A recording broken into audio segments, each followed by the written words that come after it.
এক গ্রামে এক অসৎ ব্যবসায়ী ছিল।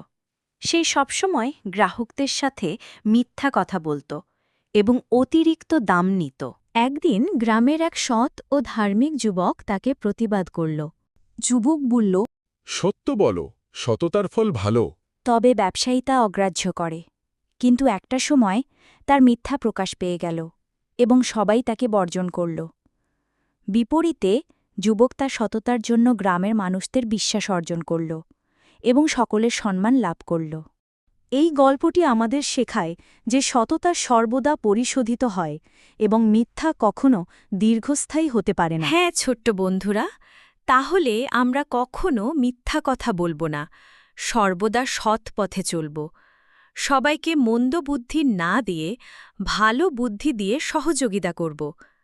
আর আমাদের এই ভিডিওটি ভালো লাগলে অবশ্যই একটি লাইক করে যেও। সুন্দর সুন্দর ভিডিও পেতে গেলে অবশ্যই চ্যানেলটি সাবস্ক্রাইব করে যেও। সামনে আসতে চলেছে আরও সুন্দর সুন্দর ভিডিও শুধু তোমাদের জন্য।